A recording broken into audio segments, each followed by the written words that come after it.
All right. So as I said, what was it, last class or the class before? These last couple weeks are just going to be much more, they're going to be smaller topics, things that we don't need to exert quite as much brain power for, because the fact is, I know everyone is dead tired and we've all got a ton of stuff to get through if we're going to survive the semester. So today's topic is conspiracy theories, and really just the psychology behind them, because it's something that's been in the news a lot lately and it's becoming more and more popular to talk about. And I just think it's a very interesting topic for understanding like how the mind works. It's a really nice case study in how human minds work. So first off, what is a conspiracy theory? When people are talking about a conspiracy theory, what do they mean? And because today is going to be just a bit less of the meaty, let's break down a theory and every single part of it, it's going to be a little more discussion-y. So I'm going to be asking a few more questions, but hopefully they'll all be things that we're capable of answering. So what's a conspiracy theory? A conspiracy theory essentially is just some underlying theory that goes against like a strong held traditional view and is completely out of the status quo, and one may see as completely absurd. Like one example would just be a conspiracy theory that, let's say, the Loch Ness monster exists. There's like no strong evidence, but nonetheless people hold to it that it does indeed exist. Yeah, excellent one, Eddie. So yeah, the basic idea behind a conspiracy theory is it's a view about the way things are that flies in the face of the accepted or normal views. So what are some other examples of them? We've got the Loch Ness Monster. What are some more, either ones you've heard in the news or you can think of from any other point in your life? Like that Bigfoot? Yeah, Bigfoot is another one, that there's this big monster creature that even though there's no real evidence that it exists, people still believe it exists. Moon landing fake? Yeah, the idea that that NASA never actually sent anyone to the moon. Instead, it was faked in a lab somewhere in California. That's another classic one. Anyone have any others? What about ones that have been in the news lately? That COVID isn't real. The coronavirus outbreak. Like people don't know like how they started. So yeah, so what are the conspiracy theories? Most people say it's like, or the scientists say it just jumped from like a bat in a market or something like that. But what are the conspiracies behind it? There was one conspiracy going out that was definitely prominent in conservative monologues, that apparently the virus broke out from a Chinese lab in Wuhan instead of from a market where a bat may have contaminated it. And from there, they try to keep it under contamination. Some even argue that they purposely did it to try and infect the world. Yeah, so that's one theory, that it was created in a lab to try to get everyone sick. Another one is that it was brought to America by like Bill Gates or some other really famous rich person to control us. QAnon is another one that's gotten very popular. And I think this one's worth talking about since there are now multiple members of Congress who accept that QAnon is real. What is QAnon? Anyone know? Like the details of it? It's worth talking about because it's really out there. And it's this idea that there's a international pedophile ring that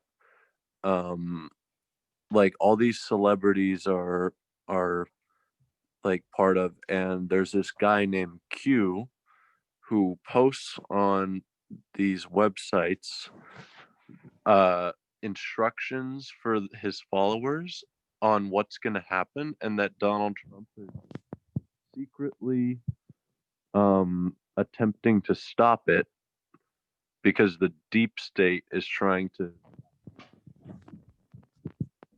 Oh, William, you're cutting out. I can finish off, but yeah, the basic idea is the deep state is stopping him from stopping it.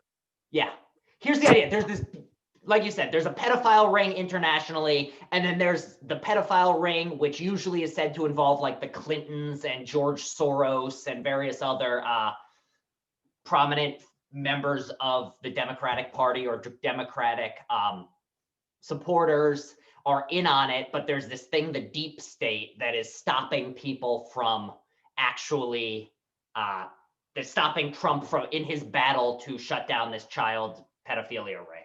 So these are the sorts of things we're talking about with conspiracy theories. It's these ideas that we have these incredibly extreme views that are believed by people very often with very, very little evidence. And they always fly in the face of conventional wisdom. So, you know, most people in like economics say the reason we're having economic difficulties is a changing world and globalization and changing workforce, et cetera, et cetera.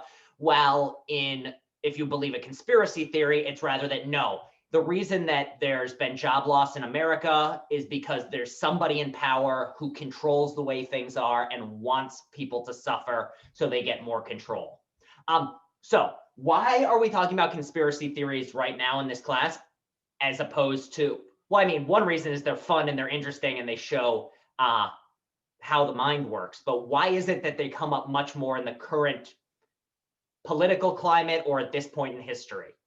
Because there's, especially in this political climate, a lot of them that are being spun around a lot. Like two that I could already just name off the top of my head, they're in like huge circulation. It's number one, voter fraud, and how a lot of people are saying like one example that they use is a machine called Dominion that like apparently in their words changes Trump votes electronically to Biden votes. And another one that is very much prominent among conservatives and anti-vaxxers is that the vaccine that they're coming out with is going to have installed a microchip. And this microchip is by, you know, very rich people such as Bill Gates who want to be able to track every movement you make. Yeah, so the main reason we're talking about them is all of a sudden conspiracy theories are much, much more mainstream than they ever were before, by which I mean like there were always people who believed that the JFK assassination was like a CIA plot, but this was something that got talked about like behind closed doors over drinks. Nowadays, you have people in actual press conferences talking about things like QAnon, or you have the president of the United States saying, despite no evidence, that there was massive voter fraud and things like this. So that's the main reason. And the main question is, why the hell is it the case that conspiracy theories are so dominant today? And why is it that it seems like new ones are popping up every single day? And so what I want to talk about is just like, why is it that conspiracy theories are so popular? And to do this, we have to understand a bit more of the psychology behind conspiracy theories, because the fact that conspiracy theories are so popular is ultimately just a matter of human psychology. And the fact that conspiracy theories really plug into so many different human mechanisms, and they exploit so many different ways that the mind works, that in a certain sort of situation, it can lead to a lot of people believing in these conspiracy theories despite not having evidence. So that's a really good one. Ray brings up, let's just go through some of the reasons for it. And I think the first one is that the internet has played a role. And so before we get into the psychology of it, we can talk about the internet role. And actually, give me 1 second. I need to close my window. I'm freezing. 1 second.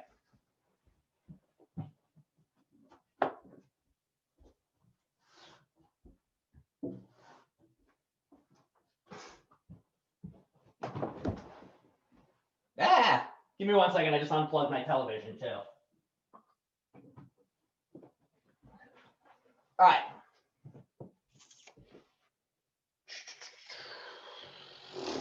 All right. So, what is it about the internet that allows for widespread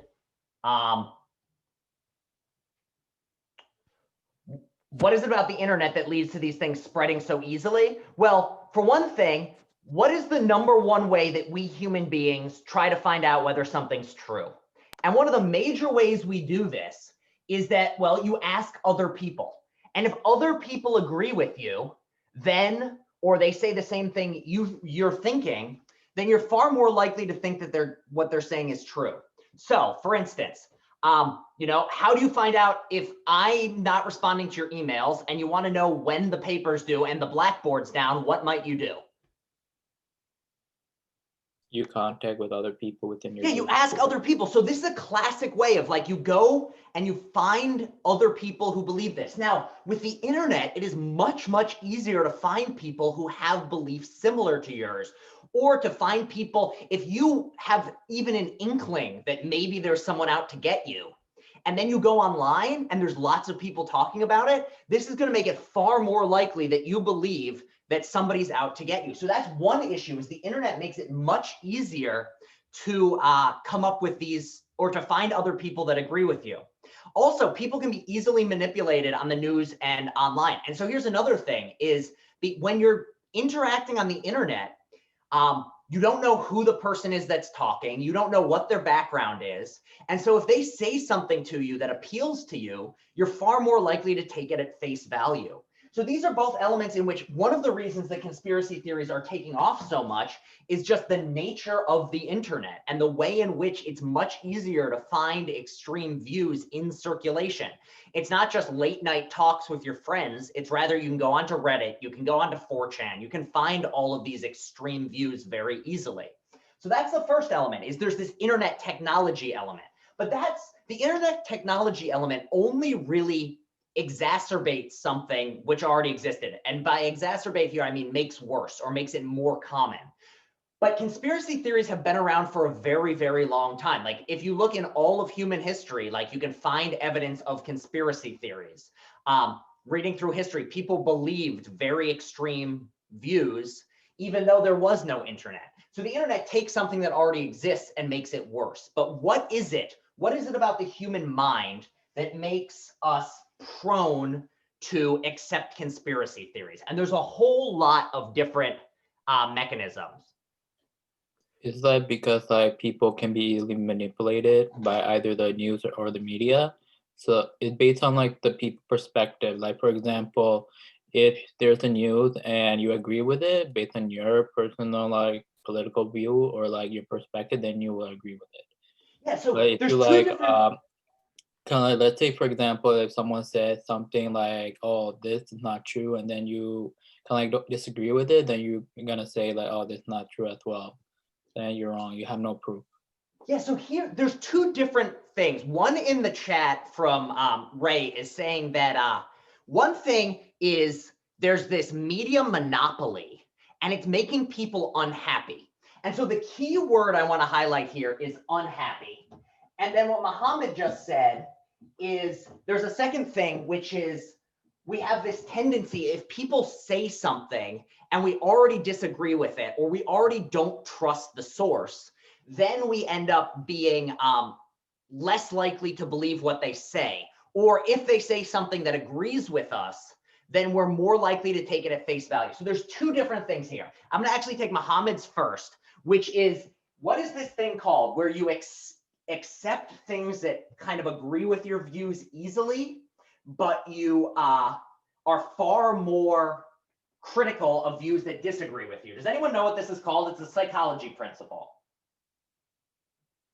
Confirmation bias? Yep, confirmation bias. So what is confirmation bias? Well, confirmation bias is just the idea that if you come across something that you agree with, you generally accept it and take it at face value. So they've done studies on this where they give people an argument that they agree with that's okay but not great, and they give somebody an argument they disagree with, which is okay but not great. So one of them will be like an argument that climate change is real, but all the evidence that's cited, it doesn't really prove the point. So because of this, if you give this to somebody who already believes that climate change is real, they're very unlikely to find the mistakes in the argument. But if you give this same article to a climate change denier, they're going to immediately find the issues with the argument. Why? They're very much biased towards finding issues with what they're going, or issues with something that disagrees with their position. On the flip side, if you give a climate change denier a bad argument for climate change being wrong, they're not going to pick up on the issues. But if you gave that to someone who believes in climate change, then they're going to immediately pick up on the issues. So that's what confirmation bias is we have this, it's just a fact about human beings that we spend more effort and more mental energy disagreeing with a position that is different from our own than trying to confirm a position that agrees with ours. And this is tied in with actually, let me think about how to bring this one in. So that's like a fact of the matter about confirmation bias. but it's also tied in with this other thing, which is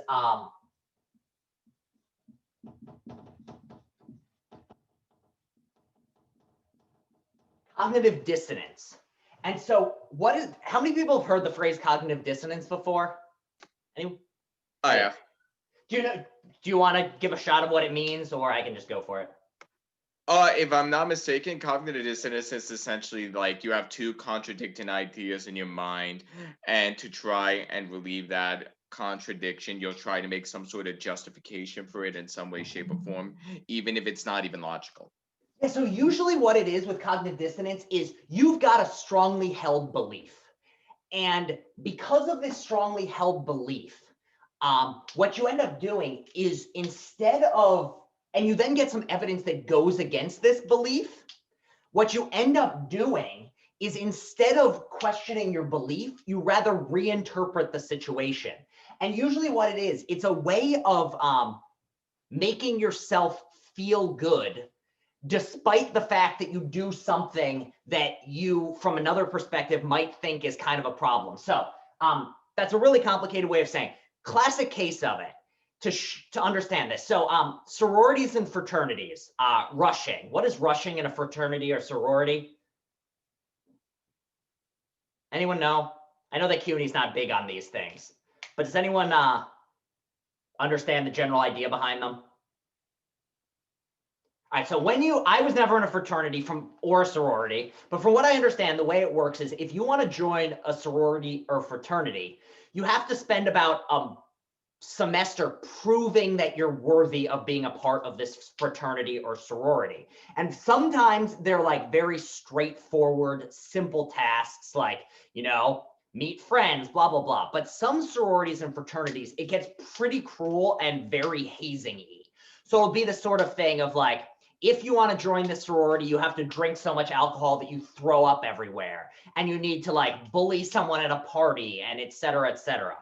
Now, they've done studies in which you compare two sororities, or a fraternity. So you have sorority fraternity 1 and sorority fraternity 2.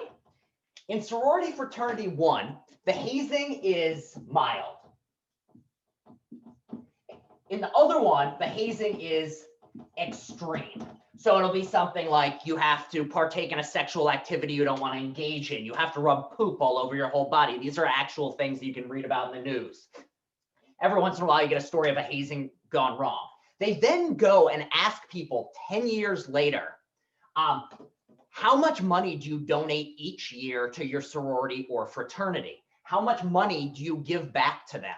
Because this is supposed to be a sign of like, the more money you give to something, generally the more you care about it. If you give $100,000 a year to a charity, one, it means you're loaded, but more importantly, it means you care about that charity.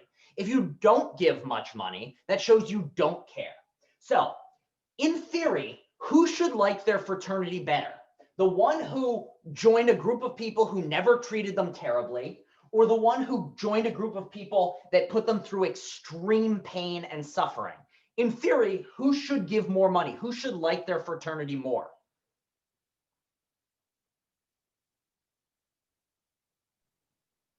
Yet you'd think that it would be sorority fraternity 1. If people treat you like shit, you aren't supposed to like them. If an organization forces you to engage in stuff that you don't want to do, then you shouldn't like that group. However, what do they actually find? Which group gives more money? Is it the group that went through hell to join the fraternity, sorority, or is it the group that didn't have to go through hell? I think it's number 2. Yeah, number 2 ends up giving a lot more money. So you look 10 years later, and the people who went through hell put a lot more effort into their sorority fraternity. And if you ask them how important that sorority fraternity was to their life, group 2 is generally far more complimentary of their sorority and fraternity. Why? What is the reason that this group cares more and gives more money? Because their reputation. So it's tied in with their reputation, but what's the actual train of thought that goes with it? What is going on in this person's head that causes them to love the group that put them through this hell? I think has to do largely with that sacrifice that they're entailing. Like they're doing a lot more to put it into it. So their logic is, I did so much work to be into it. Let me give back to them like a little more or something like that. Yeah. So one thing is, this is kind of along the right line, and it does sound, it's a lot like Stockholm syndrome. Stockholm syndrome is the syndrome whereby someone who's a hostage in like a hostage taking situation comes to care about and root for the hostage takers. They come to feel positive feelings. In this particular case, though, all the evidence is the train of thought goes something like this. I went through hell for something to join a particular group. The only people, so there's two options then. There's a dilemma I have to face. Either I went through hell for a really good reason, and this group is the best group ever, or I'm a fucking idiot who just went through hell for no good reason. So these are your two options. You either conclude I went through hell for no good reason, or I went through hell for a good reason because I'm a good person who recognizes value.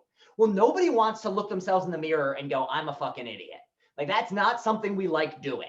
So because of this, what ends up happening is people go, well, if I'm not a schmuck and I actually went through this hell, then the thing I went through hell for must be really important and really valuable.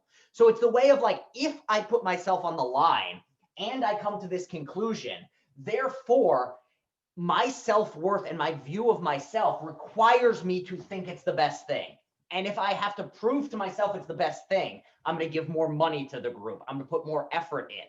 So going back to conspiracy theories, if you're online and you spend hours and hours and hours in a chat room talking about a child pornography or a child pedophilia ring, and you put hours in, and most of your friends are people you've met on this chat room, people who share this is like the main thing you share.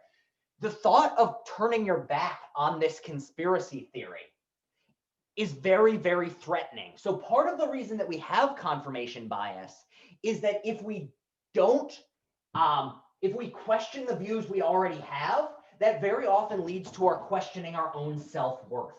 So if in the hopes of not questioning our own self-worth and our own values, we end up valuing and holding on to ideas even in the face of evidence that goes against them.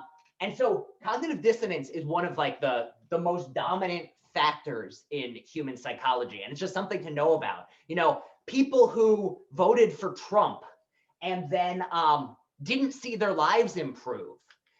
They had two options at this point. They could either say, one, I was wrong. I voted for Trump and he did nothing. I'm a schmuck. Or they say, something's standing in Trump's way. He's trying his hardest. And I'm not a schmuck. I would never vote for somebody who doesn't have my best interest. Therefore, the only conclusion to draw is that somebody is stopping Donald Trump. And so cognitive dissonance is a way in which people will spiral with their conspiracy theories. And what starts as something that is maybe a slight feeling that a person has, the more they get into it, the more they start defining themselves around it, the more effort, the harder people hold on to it. So these are the first two. Now I want to go back to what Ray said. I think it was Ray talking about unhappiness. So why is it that unhappiness plays a role with conspiracy theories? One thing we find is that like conspiracy theories are popular mostly amongst groups that are going through extreme trauma, groups who are in economic peril, groups like very, very wealthy people very rarely accept conspiracy theories. It's much more common for them to crop up amongst the poor or the ostracized, and also in times of extreme crisis. So for instance, part of the reason that conspiracy theories are really popular right now is that we're in the middle of a global pandemic and there's social unrest. So what does that unhappiness have to do with it? Anyone have any ideas on this?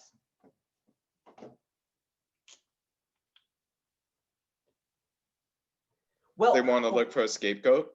So one thing, yeah, unhappiness and scapegoat. So here's the fact about like, why are people unhappy? What is one of the reasons that people get unhappy? Well, very often, why is it that a lack of money makes people generally like, so they've done all these studies, and we'll talk more about this next week. There's actually, the thing, money can't buy happiness, like the saying. There's a lot of psychological evidence on both sides that suggests, like, to a certain degree, money can buy happiness. And the reason why is that if you don't reach a certain level of economic stability, happiness is very, very difficult to come by. If you're in extreme poverty, it's extremely difficult to achieve levels of happiness and contentment. And why is that? What is it about money that allows you, that makes it very difficult to get happiness without a certain level of money?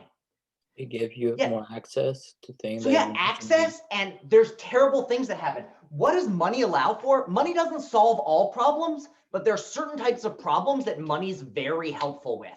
Things like paying the bills, putting food on the table, getting to college, getting to your job each day. There are things that money really helps with. And the reason why is money allows opportunity and power. And another thing is basically, this is a long way of saying that basically at the end of the day, Maslow's pyramid of the pyramid of needs. Basically, unless you have certain needs met, it's very difficult to achieve happiness. If you can't even put food on the table, or if you're in the middle of dying, getting an F on your paper doesn't seem so bad. So it's a matter of opportunity and a matter of power. So very often people feel very unhappy when they feel powerless. And very often, why do people feel powerless? Well, they feel powerless when they, one, don't understand what's happening, and two, feel they have no control over what's happening around them. So for instance, part of the reason COVID is so terrifying is you cannot see it, you cannot fight it, you cannot beat a virus to death with a hammer. You can't even see when you're about to get it. You cannot tell who's around you. You don't know how it's going to strike you. You could have no symptoms. You could have a lot of symptoms. You don't fully understand where it came from. You don't understand when it's going to go away. You don't fully know whether a vaccine is going to be fully successful. So there's a lot of fear and a lot of lack of understanding. And so what's a good way of achieving a level of, or getting that feeling of powerlessness and lack of understanding to go away? Well, you come up with a theory that explains why things are the way they are. So instead of just taking COVID is complicated and we don't fully understand, it's much more satisfying for our minds to come up with an explanation that we can understand and that feels like we can do something about it. So for instance, in the so the main places where things like QAnon take off are in, I think Eddie was saying that it's very often amongst certain conservative circles. And very often it's amongst lower working class people on the edge of poverty in the Midwest of the United States. And very often when these people accept these theories, why are they doing it? Why do they accept that there's the reason that Trump has not been able to get them their job back is that there's a underlying deep state that's controlling everything? What is the reason behind this? Well, if you say that the reason that we have economic problems in this country, and so just to take a concrete example, if you grew up in, say, Michigan, Detroit, Michigan, 50 years ago, where did you work on average?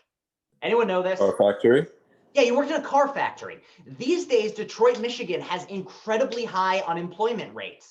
Why? Because cars in the United States do not sell like they once did, and jobs at car factories are not nearly as well paying, and there are far fewer of them. So if you look around as somebody who, your father worked in a car factory and had no problem putting food on the table. You, however, have been laid off, and now you look around you and you see everyone else being laid off.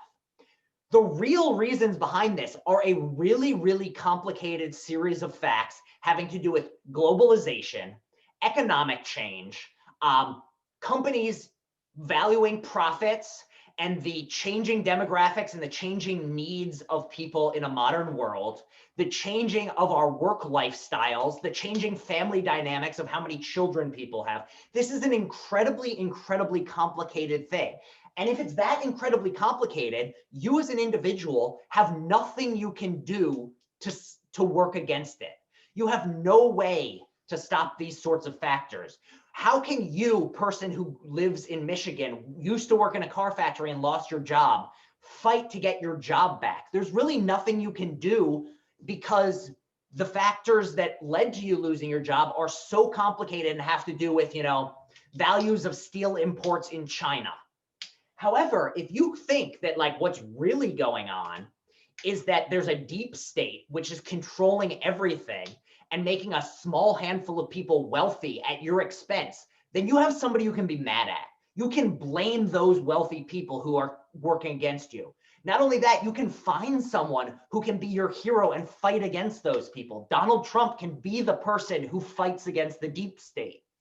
So what ends up happening is, instead of just being an unsatisfactory explanation like my job doesn't exist because of breakthroughs in robot technology and international exchange and trade deals and pure dumb luck, well, instead I have someone I can root against, someone I can hate. And so that's a major motivating factor of conspiracy theories, is this desire to work against the feeling of lack of control and the lack of happiness that goes with it. And this ties in with something called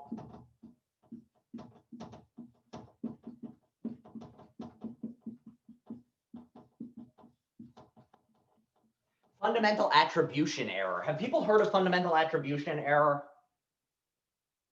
Anybody?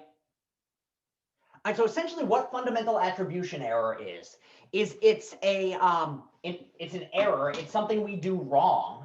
And the type of thing we do wrong is it's a tendency to attribute intentional causes to things that don't have intentional, that there wasn't actually an intentional cause to. So very often, if something just like pure dumb luck happens, we often try to blame or find some reason behind it. So for instance, if it rains on our birthday, very often someone will say something like, this is proof that I've been bad this year. Or like, if you're a little kid and you think that like, oh, I'm not getting as many presents this year for Christmas as I got last year. The cause must be me. I must have done something wrong. Instead of the fact that a coronavirus pandemic has meant that your parents don't have as much money to spend on presents.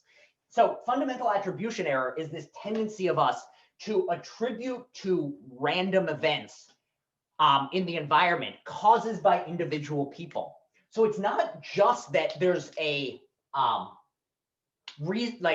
if we can attribute these things to other people, we feel better about ourselves. We have someone we can fight against. It's also that programmed into our mind is this tendency to find explanations or seek things as happening for a reason, even when they're totally random.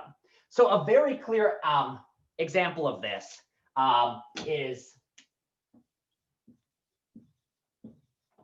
imagine you're playing the lottery.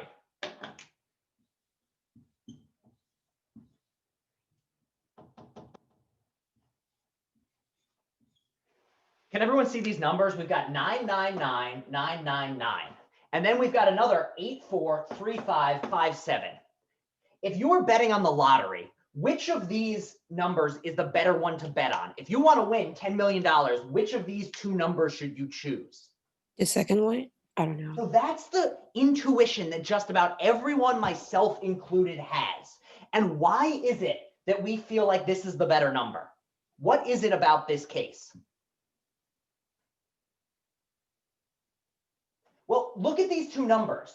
Which of these feels like it's random? Which of these feels like it's just pure dumb luck? And which one of these feels like it's something that happened for a reason? The second one. Yeah, the second one feels random. It feels like this sort of things. And yeah, 99999, it feels special. It seems like if we were to get this number, something must have happened to cause that. There must have been somebody who rigged the lottery. However, we know lotteries don't get rigged, or at least we assume it. So we assume this has to be more likely. But what's the actual correct answer? Which of these is the correct number to bet on? Yeah, it's the exact same. In truth, these are equally unlikely. Every time you bet on the lottery, and part of the reason that the lottery is a very bad thing to spend money on is every single number is equally unlikely, which means every number is as likely as getting 6 9s in a row. And we all know that's extremely unlikely. So this is an instance of fundamental attribution error. We see something in the world, 9999999, and we assume that there had to be a reason for it. And if there's a reason for it, then it couldn't be random. And therefore, it's very unlikely. In the same way, if we see the economic collapse in our hometown, we can't accept that it's lots of random numbers beyond our control. We can't accept that the reason that Donald Trump hasn't gotten as much done as he said he was going to do. We can't accept that there's so many complex factors in the way the Washington machine works and the way individual desires and feelings interact. Instead, we come up with an explanation like there was somebody actively trying to stop him, or something like coronavirus. We can't accept the fact that just a bunch of random mutations in a bat caused a certain virus to come into existence by a totally random thing that just so happened to occur in China. And why is it that it seems like so many diseases happen in China? Well, you know, whenever we hear like, oh, this disease happened in China, people are always like, well, what is it about China? What's the actual reason that diseases happen in China mainly? What's there a lot of in China? There's a lot of people. Yeah, there's a lot of people. Just by sheer dumb luck, the reason that so many diseases happen in China is just that there's more people in China than elsewhere in the world. And therefore, if a disease is going to get into a person, the odds that it jumps into a Chinese person is higher than the odds that it starts in a Swedish person. There aren't that many Swedish people out there in the world. There's over 1 billion people who live in China. That's why diseases very often happen in China. But we don't take that as like that's the reason. We don't think like that's why these things are happening here. Instead, we look for reasons. And so what we start to do is go, well, if something as terrible as COVID happened, then it needs to be explained in a way with reasons. It has to be explained in ways that like bad stuff is happening. Tied in with the fundamental attribution error is there's this sense of like we cannot as species help but believe in some sort of karma or some sort of reason behind good things happen to good people and bad things happen to bad people. And on top of this, good people do good things and bad people do bad things. And if something bad happened, it had to be caused by a bad person. And if something good happened, it had to be caused by a good person. So a die, like you roll a 6-sided die. Die are not good or bad. They're just die. In the same way, random mutations are not good or bad. They're just random mutations.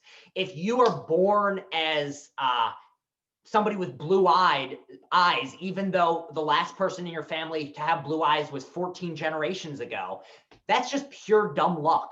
In the same way, if a virus comes into existence that has the potential to kill millions of people, that's just pure dumb luck.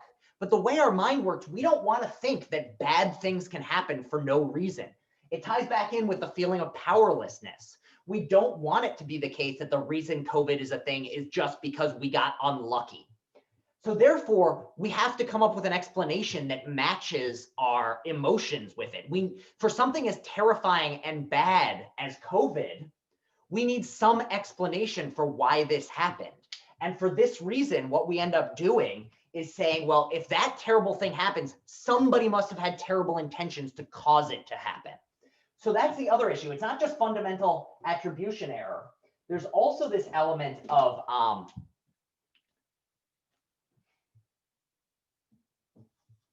bad things must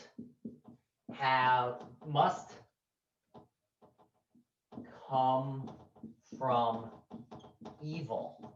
So the idea is that bad things, like we have this tendency, if something really bad happened to us, there must have been a reason, there must have been something evil causing it. So thus far, we've got a whole conglomeration of different reasons that could together make conspiracy theories really, really easy for the human mind to wrap its head around.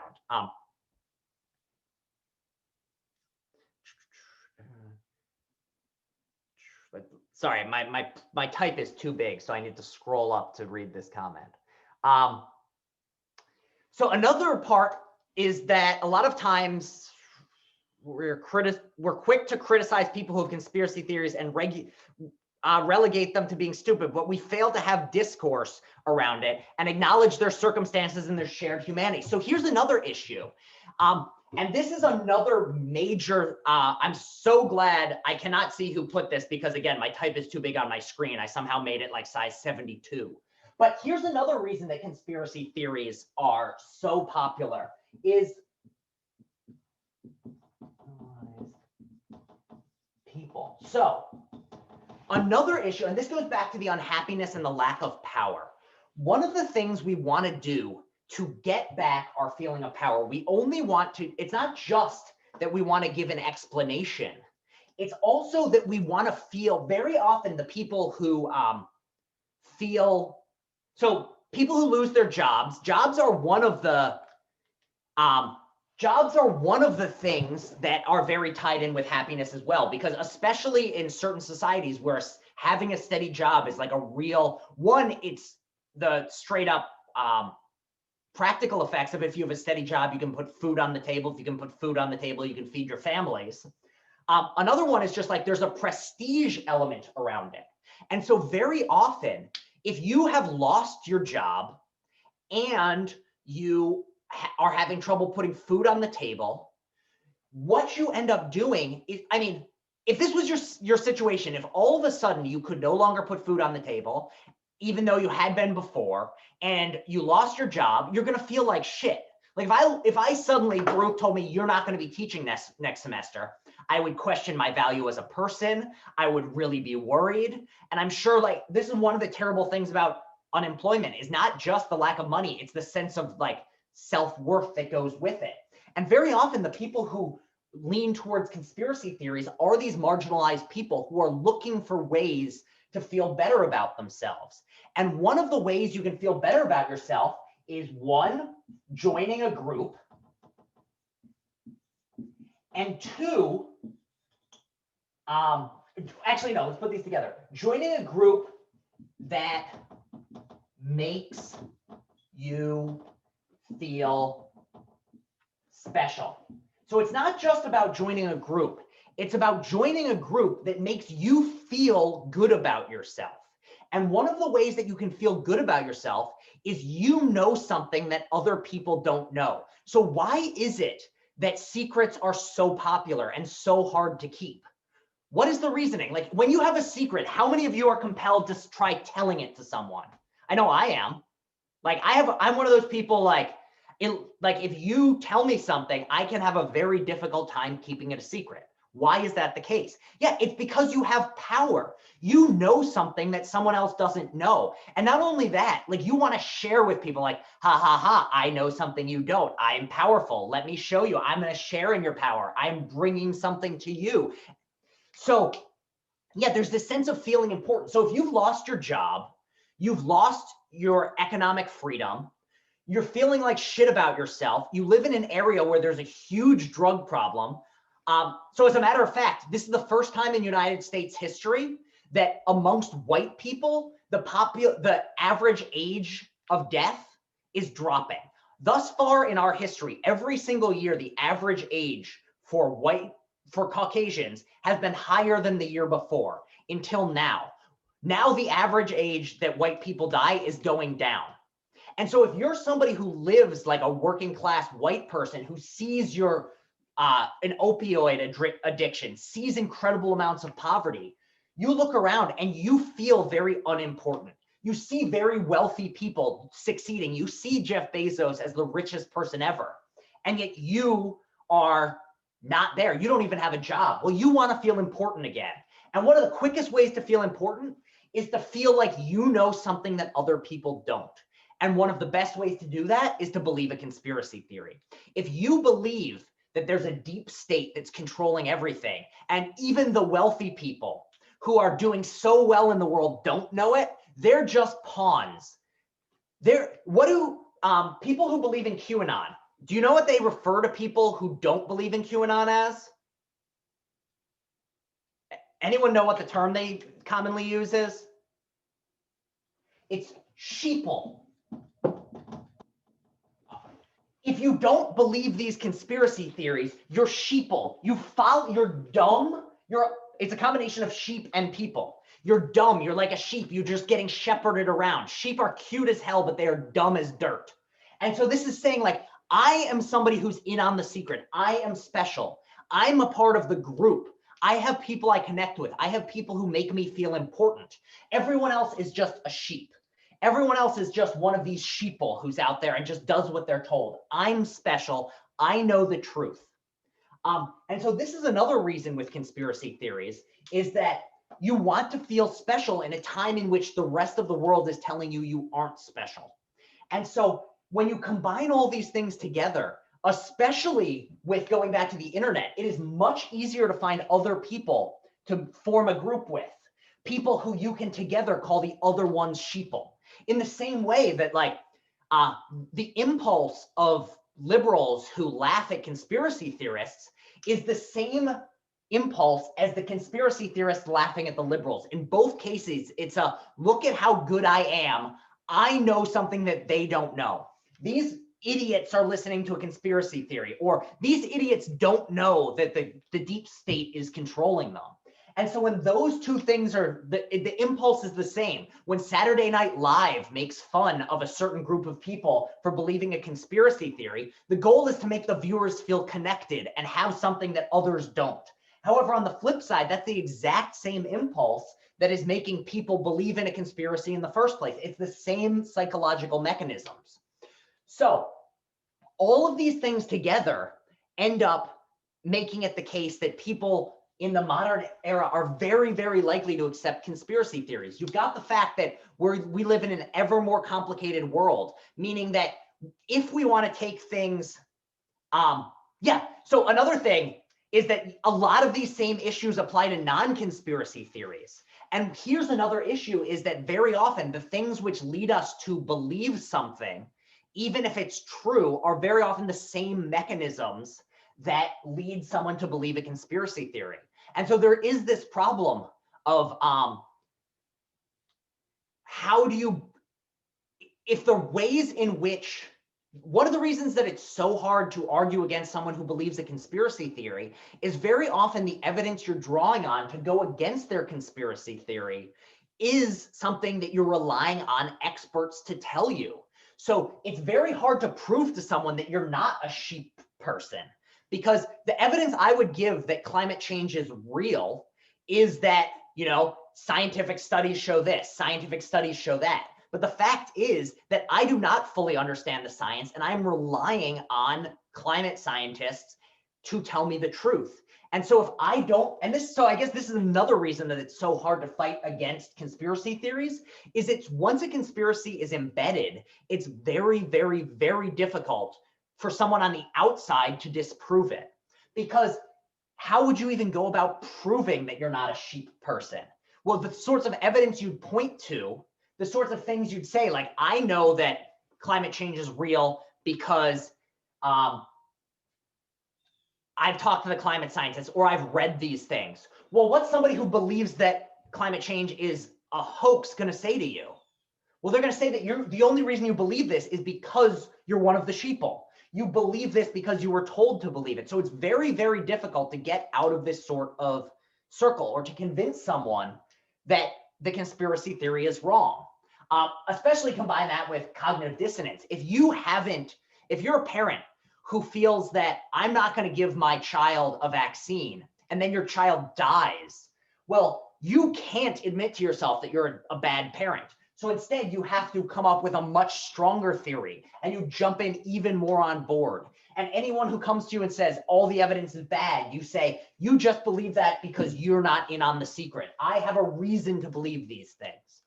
So do you see how all these different psychological factors lead to something which from the outside might seem totally crazy, but from the inside makes total psychological sense? Also, with this group thing making you feel special, has anyone ever watched interviews with members of the Flat Earth Society? Has anyone ever seen these videos? I saw a convention for like a little bit on YouTube once. Yeah, I think I may have seen a similar video. When they ask people, why do you believe the earth is flat? What is the most common reason these people give? It's fascinating to watch in a psychological sense. They ask them, like, why do you believe this? And the answer is usually something to the effect of, I just love the people here so much. For the first time ever, I have a sense of community, something that I share with people who have similar views to me. It's not like I looked at the science. It's not like, oh, here's what somebody else told me. It's literally along the lines of, I feel special as a member of this group. And this is tied in with another interesting fact about conspiracy theories, is people are very often willing to believe multiple contradicting conspiracy theories. So there are people who believe, one, that coronavirus is a hoax, but at the same time believing that coronavirus was invented in a lab in China. Like, if you stop and think about it, those two things cannot both be true. If it was created in a lab, then it's real and isn't a hoax. But if it's a hoax, then it couldn't have been created in a lab. You cannot, like, both those things cannot be true. And yet there's large numbers of people who accept both of these things. And what this shows is that the impulse behind believing the conspiracy theory is not this desire to fully ensure that you have the truth, because the fact is that that's not the important thing. The important thing is this sense of feeling in control again, of believing things, of having a group of people that makes you feel important about yourself. So this is what we were saying, very often the impulse to just laugh at or ignore conspiracy theories hides the fact that underneath conspiracy theories are a lot of very real psychological mechanisms that come out of the human condition. And the reason that people are so drawn towards it is not like, there is an element of lack of education amongst conspiracy theories. Like, the more facts you get about a situation, the less likely you are to accept a conspiracy theory. However, even the most educated person who's not an expert in a field is going to have a very difficult time understanding the climate change science. Like, I consider myself pretty well educated in climate, pretty well educated in geology, but I could not explain in a totally scientifically satisfying way how it is that scientists know that weather patterns have changed and that we are almost certainly causing global warming in a sense that we may never be able to come back from. I could not explain to you in a fully scientific, satisfying sense why that's the case. So, because I can't do that, if that's the case and you're terrified and the world seems like a scary place, leaning towards conspiracy theories is a very appealing way to go. And it comes from the exact same impulse as somebody who believes that Biden is going to be able to solve all the problems of Trump. Like, these are all sorts of ways in which we try to convince ourselves and try to make sense of a complex world in which, at the end of the day, we are very small and in many ways very powerless. Let's see, what other points did I have?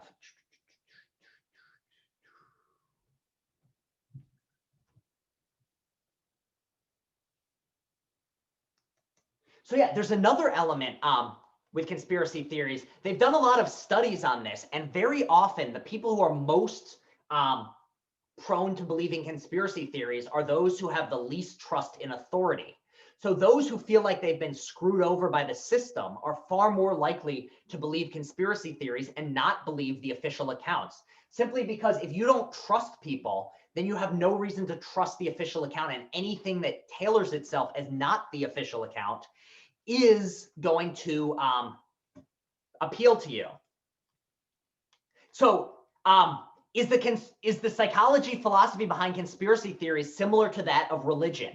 I would be tempted to say there are a lot of overlap. In the same sort of way, part of the reason that people are so tempted to see God's hand in things is because when terrible things happen, we don't want to think that it's not part of a larger plan and that we had no control over it. We want to think this. Now, this is not to say I do not want to like belittle anyone's religious beliefs, because I do think that there's also, like, even if it's true that we are more tempted to see a overarching power interacting in our lives, then maybe we should. That doesn't mean that such an overarching power doesn't exist and doesn't love us. So I don't want to like dismiss this, but I do want to say that there is good reason to think that our psychological mechanisms do make our religious beliefs stronger, or do make us more prone to give karma-based explanations of things. So I think, yeah, the same impulses that if you're laughing at conspiracy theorists, you got to realize the same impulses are the sorts of things that lead people to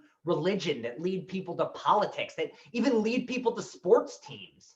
The impulses to root for a sports team are in so many ways just as fundamentally irrational and weird as believing in a conspiracy theory. The only difference is you're going to spend a lot more money on randomly colored pieces of clothing with some random person you've never met's name on the back.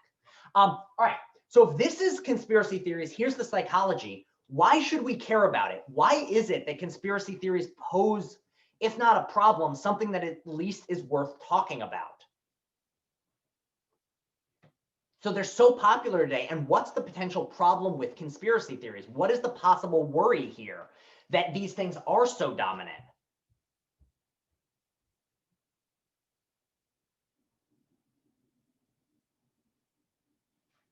So one thing is, yeah, people who accept conspiracy theories are not confronting reality in a lot of these cases. And the issue is that if you're not confronting reality, this means that several things end up happening. For one, in a world in which there are complex problems, they require incredibly complex solutions. So if people are not engaging with these things in the right way, then what ends up happening is that we don't end up with solutions to our problems. If you spend all your time and money trying to destroy the deep state, and there is no deep state, then you've just poured hours and hours of research. Another one,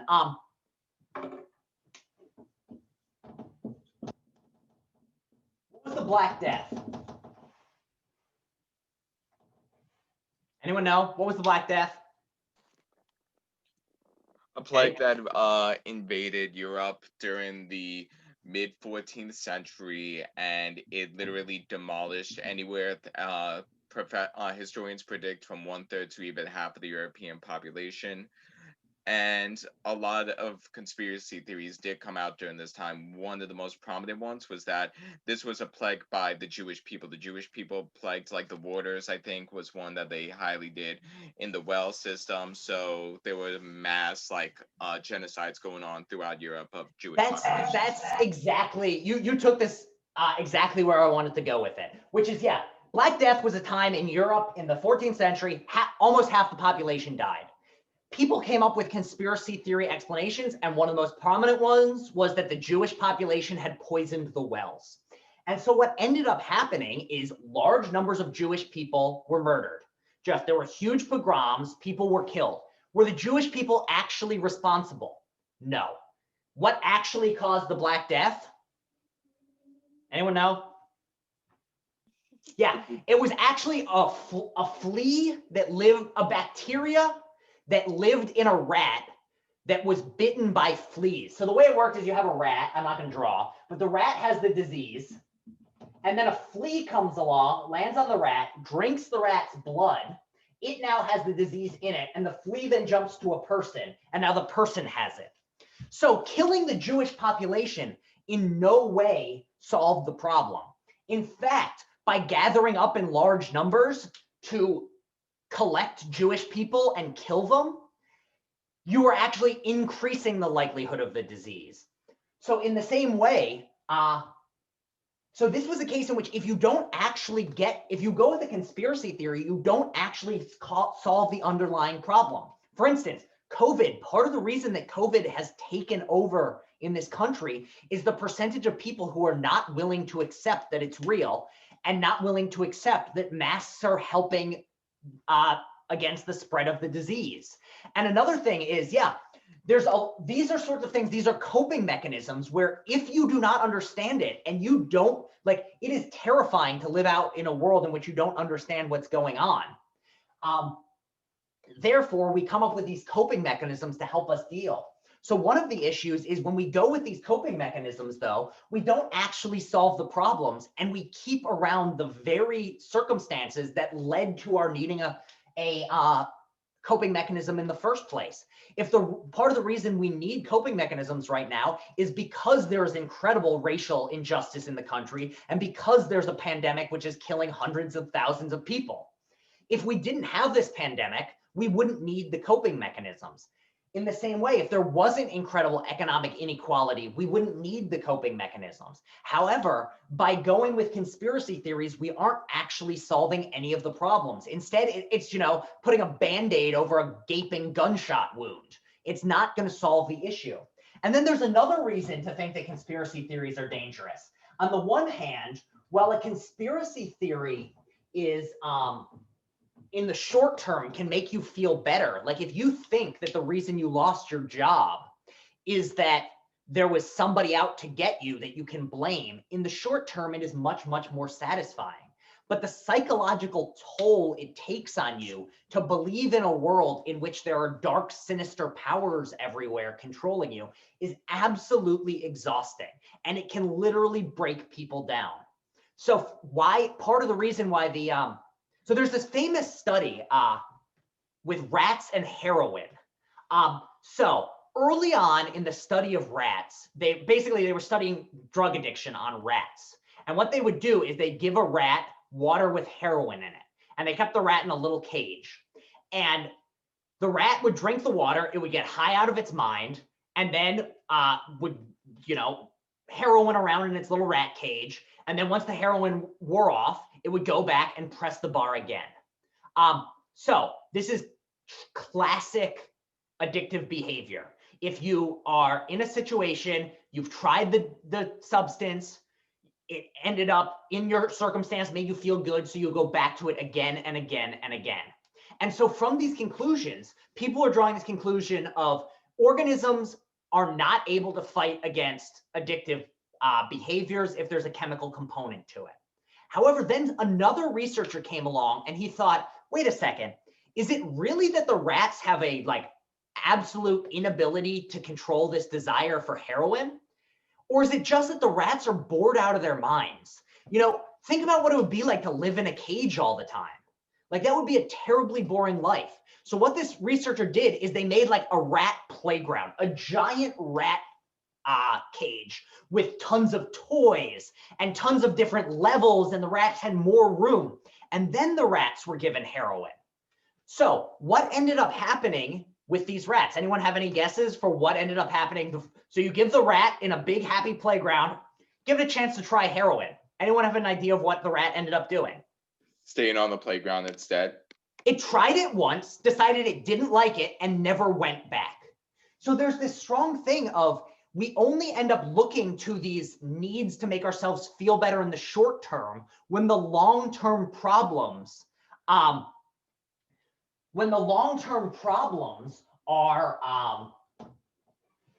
so bad that we cannot confront the issues.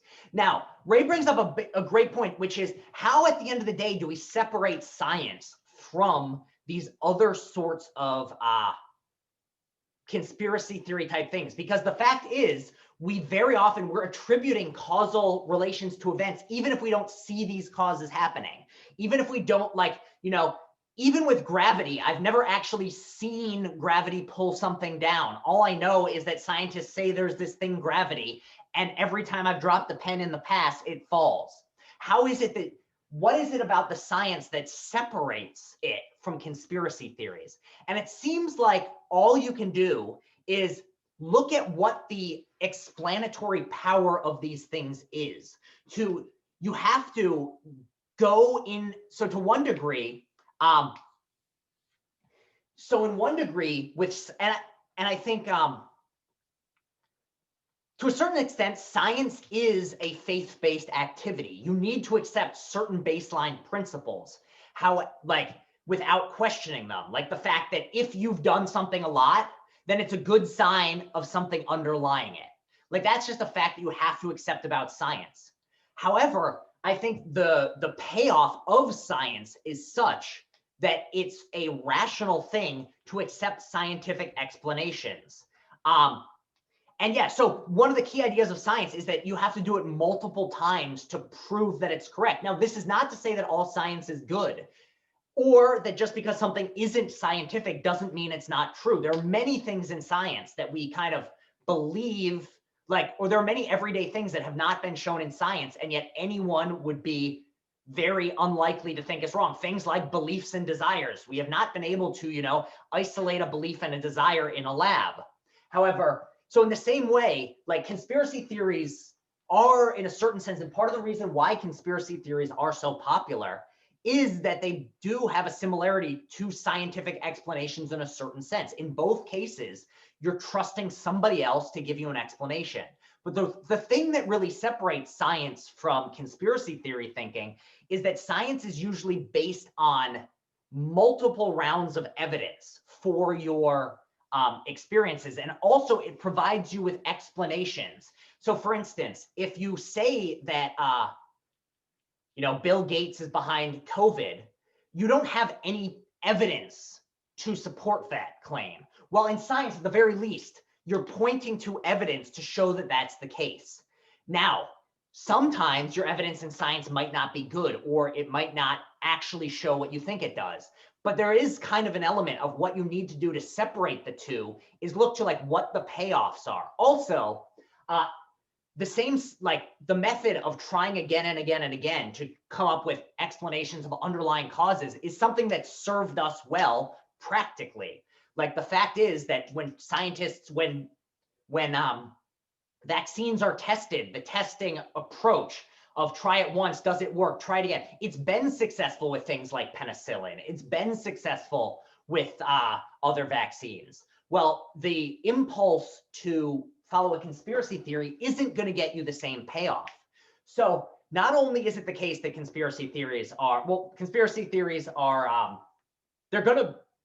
they're exhausting for the people who believe them, because living in a world where you think everyone's out to get you is terrifying.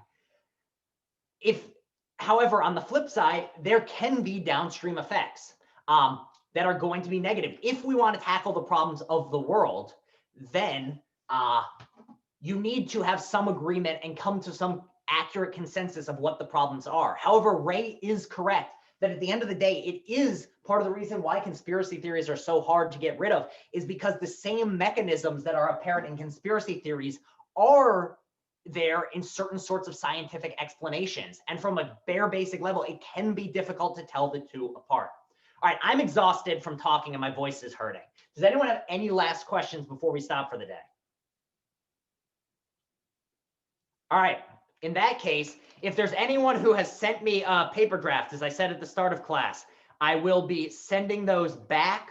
I will be reading them over either later today or tomorrow, and we'll get them back to you ASAP.